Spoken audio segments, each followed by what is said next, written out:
Hello and welcome to K News. This is Hardik Trivedi. Let's have a look on what is happening in India and in the world. The Pakistan Army on Friday shelled forward areas along the line of control in Jammu and Kashmir, Poonch and Rajouri districts, drawing retaliation from the Indian Army, a defense spokesperson said. At about 7:20 hours today, Pakistan Army initiated unprovoked ceasefire violation by firing with small arms along LOC in Nowshera sector of Rajouri district, the spokesperson said. The cross-border shelling between the two sides was going on when last reports were received, the official said. However, there was no immediate report of any casualty during the Pakistani shelling. Pakistani troops also shelled areas along the LOC in Poonch sector.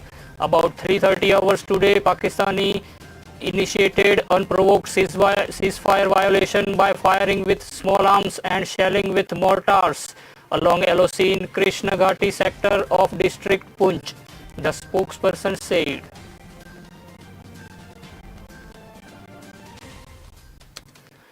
As President Donald Trump pushes to reopen the country despite warnings of doctors about the consequences of moving too quickly during the coronavirus crisis, he has been lashing out at scientists whose conclusions he doesn't like. Twice this week, Trump has not only dismissed the findings of studies but suggested without evidence that their authors were motivated by politics and out to undermine his efforts to roll back coronavirus restriction. First, it was a study funded in part by his own government's National Institutes of Health that raised alarms about the use of hydroxychloroquine, finding higher overall mortality in coronavirus patients who took the drug, while in Veterans Administration hospitals. Trump and many of his allies had been trumpeting the drug as a miracle cure, and Trump this week revealed that he has been taking it in to try to ward off virus despite an FDA warning last month that it should only be used in hospital settings or clinical trials because of the risk of serious side effects, including life-threatening heart problems. If you look at the one survey, the only bad survey, they were giving it to people that were in bad shape. They were very old, almost dead, Trump told reporters Tuesday. It was a Trump enemy statement. He offered similar pushback Thursday to a new study from Columbia University Mailman School of Public Health. It found that more than 61% of COVID-19 infections and 55% of reported deaths, nearly 36,000 people, could have been prevented had social distancing measures been put in place 1 week sooner. Trump has repeatedly defended his administration's handling of the coronavirus in the face of persistent criticism that he acted too slowly. Columbia's an institution that very liberal, Trump told reporters Tuesday. I think it's just a political hit job. You want to know the truth. Trump has long been skeptical of mainstream science, dismissing man-made climate change as a hoax, suggesting that noise from wind turbines causes cancer, and claiming that exercise can deplete a body's finite amount of energy. It's part of a larger skepticism of expertise and backlash against elites that has become increasingly popular among Trump's conservative base, but undermining Americans' trust in the integrity and objectivity of scientists is especially dangerous during a pandemic when the public is relying on its leaders to develop policies and based on the best available information, said Larry Gostin, a Georgetown University law professor who is an expert in public health. If the president is politicizing science, if he is discounting health experts, then the public is going to be fearful and confused, Gostin said, calling it dismaying. The White House rejected that thinking, noting that the Trump has followed his administration's public health officials' recommendations through much of the crisis. The US made an issue take the hydroxychloroquine medicine from India and then rejected. The Maharashtra government has come out with 3 slabs on per day charges on treatment of COVID-19 patients in private and charitable hospitals, and also decided to regulate rates from 80% of the operational bed capacity in these medical facilities. Non-government healthcare providers in Maharashtra have been asked to accommodate maximum number of patients with 80% of the operational bed capacity to be regulated by rate sanctioned by the government.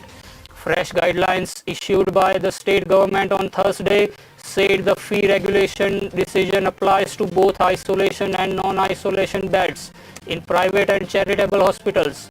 This means 80% of beds in isolation and non-isolation wards available with any healthcare provider will be regulated by the state government or municipal commissioner or district collector.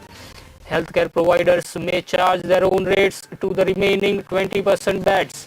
According to government notification, there will be no difference in quality of treatment in 80% and 20% categories.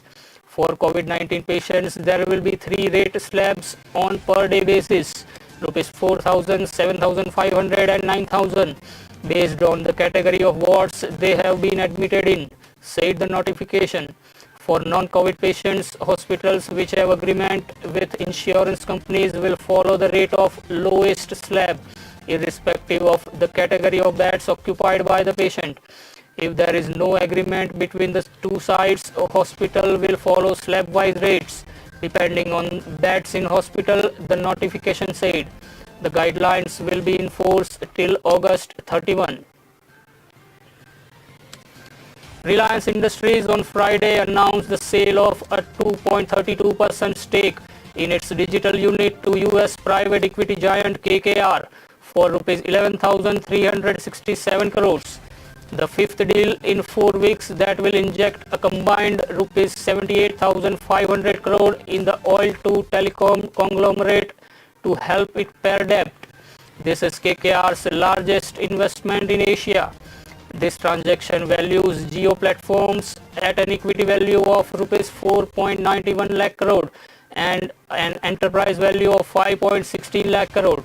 This is KKR's largest investment in Asia and will translate into a 2.32% equity stake in Jio Platforms on a fully diluted basis, the company said in a statement.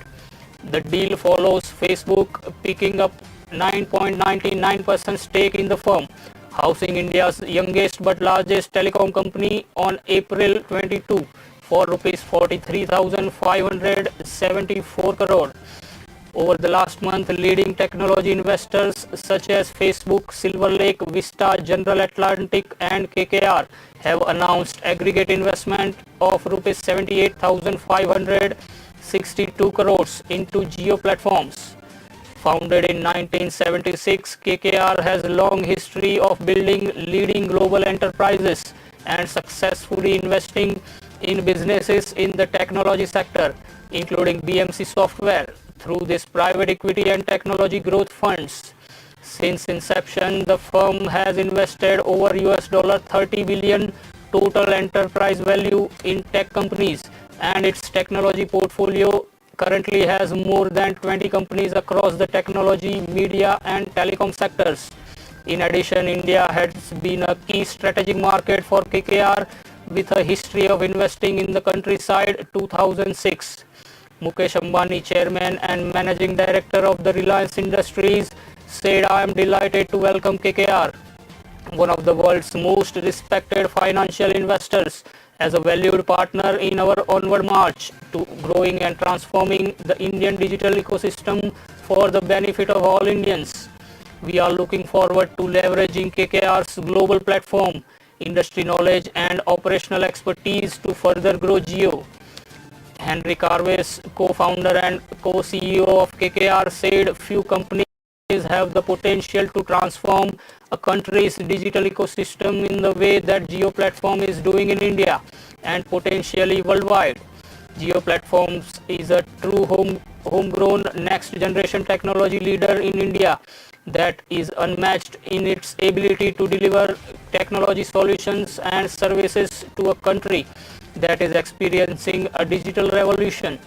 We are investing behind Jio Platforms' impressive momentum, world-class innovation, and strong leadership team. And we view this landmark investment as a strong indicator of KKR's commitment to supporting Indian leading technology in India and Asia Pacific. KKR is making the investment from its Asia Private Equity and Growth Technology funds. The transaction is subject to regulatory and other customary approvals.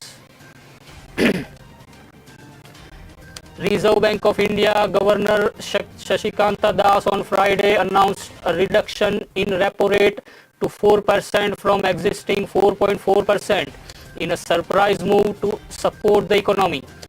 That marked the lowest repo rate or the key interest rate at which the RBI lends short-term funds to commercial banks recorded since 2000. The reduction in key interest rate will allow banks more room to lower the EMI burden for their borrowers. The RBI governor also extended the loan moratorium, which allows banks to defer EMI payments by their customers and other 3 months till August. In this first address to the media after the government detailed the fiscal and monetary stimulus worth rupees 20 lakh crore, Mr. Das said economy is expected to remain in the negative territory in the current financial year due to the COVID pandemic. Mr. Das added that headline inflation may remain firm in the first half of the current financial year and only ease in the later part of the year. RBI also announced a reduction in the reverse repo rate, the interest rate at which RBI borrows funds from commercial banks, to 3.35% from existing 3.75%. 5 members of the Monetary Policy Committee voted in favor of rate reduction, RBI Governor Shashikanta Das has said through video address. In March, the RBI had slashed the repo rate by 75 bps to stimulate growth, and the next month it unexpectedly lowered the key deposit rate or reverse repo rate to 3.75% in a bid to discourage commercial banks from parking idle funds with it and spur lending. It's time for a short break. We'll join you in a short while.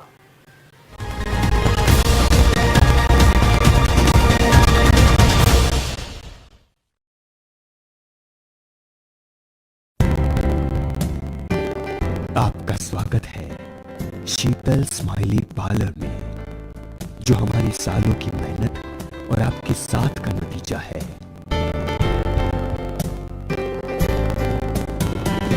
Sheetal smiley parlour में आपको मिलेगा आपका मनभावन स्वाद, मनोहर वातावरण और मेहमान नवाजी।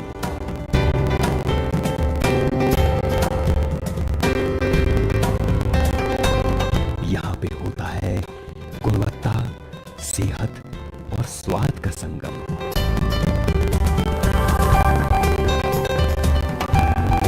यहाँ रिश्तों को बनाया, निभाया और सजाया जाता है। शीतल स्माइली पार्लर, आपके पास, आपके शहर में।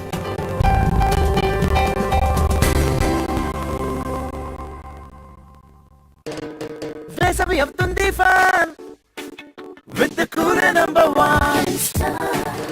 Take a chase go more fun unte cooler number one. Take a don't run from the sun unte Kilstra number one.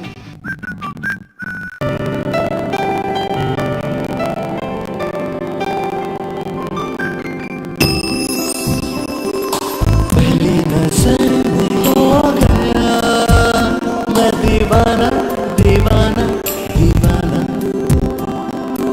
इतना सुंदर जैसे कोई सपना सुहाना, मैं दीवाना दीवाना कचारिया टाइम्स, जो देखे वो दीवाना।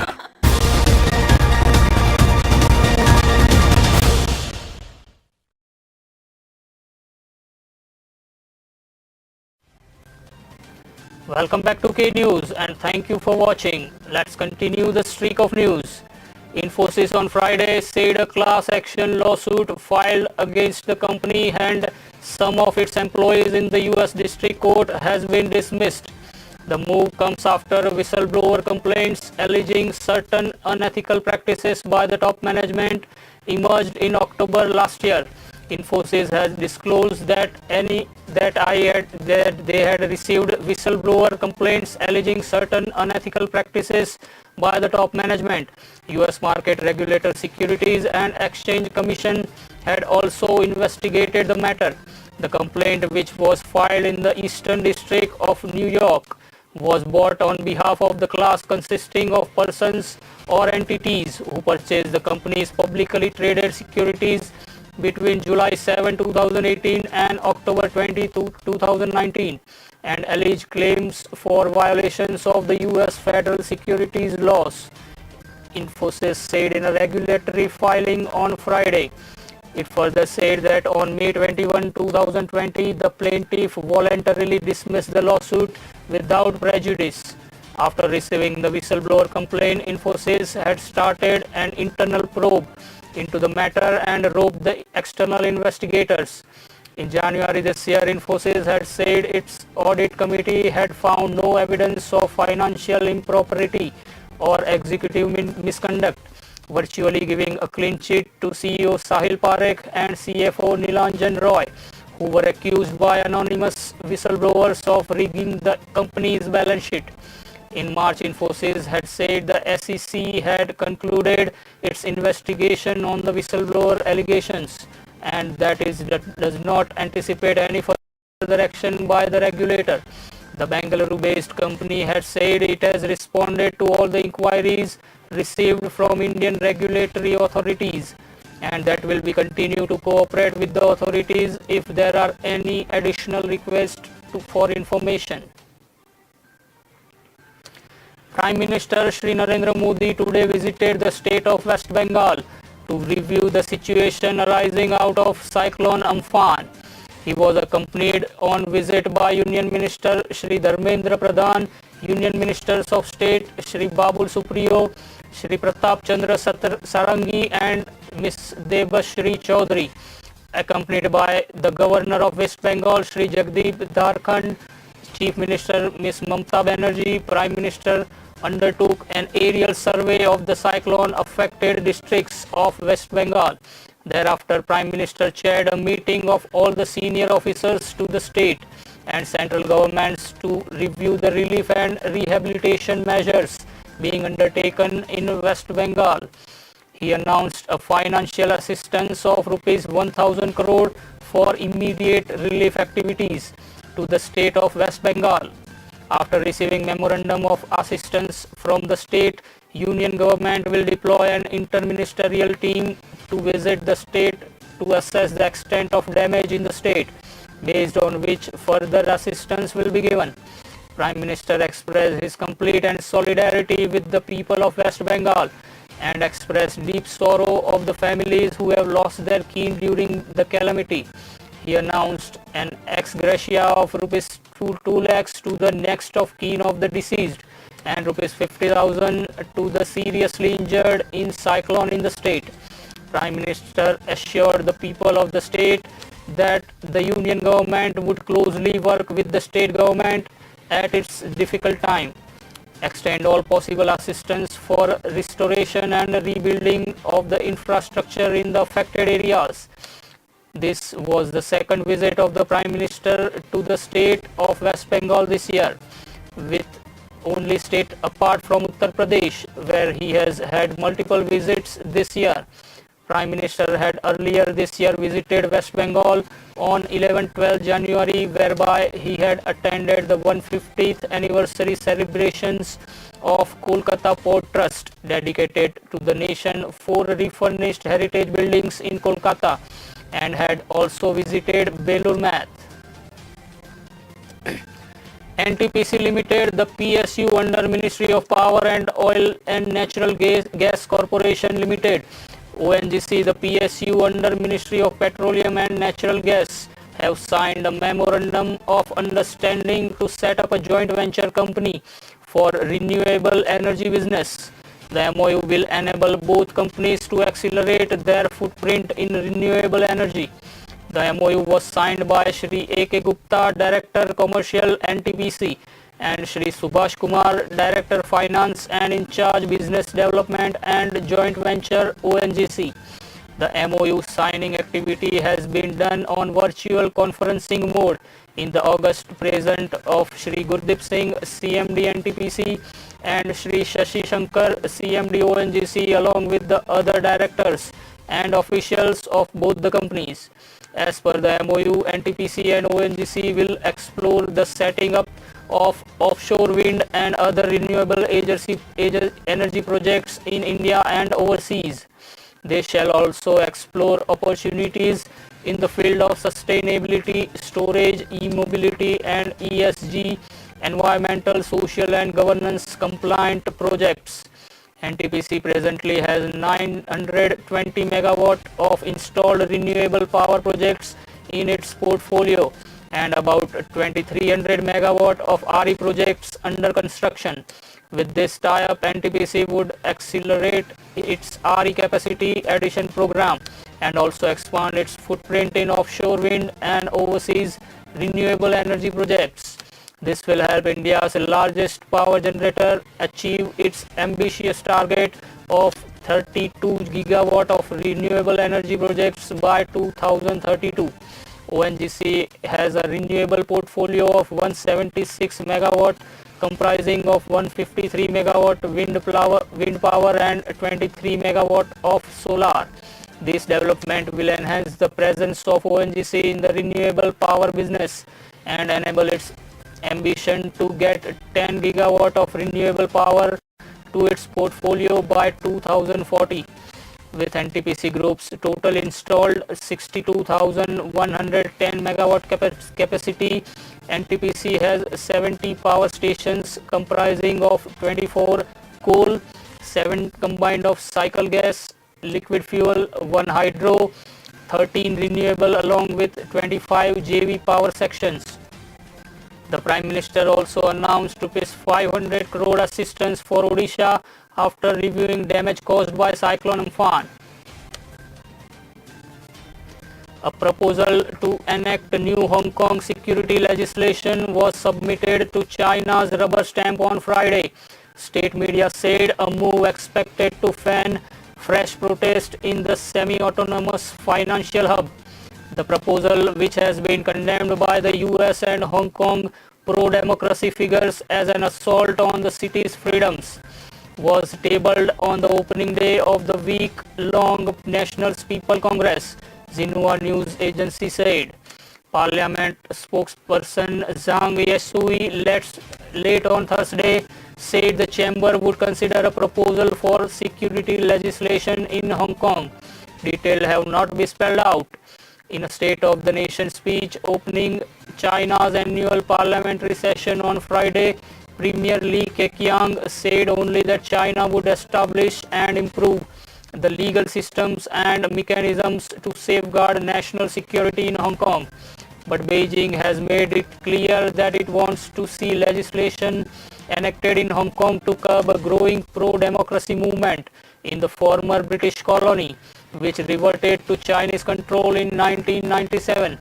Hong Kong was rocked by 7 months of massive and sometimes violent protests last year against Beijing's growing control. Union Health Minister Harshvardhan today took charge as the chairman of the 34-member World Health Organization Executive Board. The health minister, who is at the forefront of India's battle against COVID-19, succeeded Dr. Hiroki Nakatani from Japan. I am aware I am entering this office at a time of global crisis on account of this pandemic, at a time when we all understand that there will be many health challenges in the next 2 decades. All these challenges demands a shared response, the Union Health Minister was quoted as saying after taking charge as the WHO Executive Board Chairman. The main functions of the Executive Board are to give effect to the decisions and policies of the Health Assembly, to advise it and generally to facilitate its work. Last year, WHO Southeast Asia Group had unanimously decided to elect India's nominee to the executive board for a 3-year term beginning May. The proposal to appoint India's nominee to the executive board was signed by the 194-nation World Health Assembly on Tuesday. The chairman's post is held by rotation for 1 year among regional groups, and it was decided last year that India's nominee would be the executive board chairman for the first year starting Friday. It is not a full-time assignment, and the minister will just be required to chair the executive board's meetings, an official said. Domestic stock markets fell on Friday after the Reserve Bank of India cut the key lending rate unexpectedly and extended a loan moratorium to bank by another 3 months to counter the economic fallout from the coronavirus pandemic and weeks-long lockdown. The S&P BSE Sensex index fell as much as 1.48% or 458 points to 30,474, extending losses after starting the session down 110 points at 30,822. The broader NSE Nifty 50 dropped at 8,968 at the weakest level of the day compared to its previous close of 9,106. Rate-sensitive stocks such as auto, financial and realty stocks slid after the RBI announcement. RBI Governor Shashikanta Das said the country's GDP is expected to contract in the current financial year. The Sensex ended 260 points lower at 30,672 and the Nifty settled at 9,039, down 67 points from its previous close. A Pakistan International Airlines flight from Lahore has crashed near the Karachi airport just a minute before it was to land. Reports in Pakistan media say the flight, which had about 91 passengers on board, was an Airbus A320. There are no reports on any casualties yet. The plane went down in a residential area, Jinnah Garden area near Model Colony in Malir, just sort of the Karachi airport. The wreckage and several houses in the area are on fire, visuals by Pakistan media showed. Smoke could also be seen billowing in the sky. Pakistan media reports the Pak Army Quick Action Force and Pakistan Rangers are at the crash site to assist in relief and rescue efforts. That's all for now. Keep watching K News. This is Hardik Trivedi taking your leave. Be alert, be positive, be safe.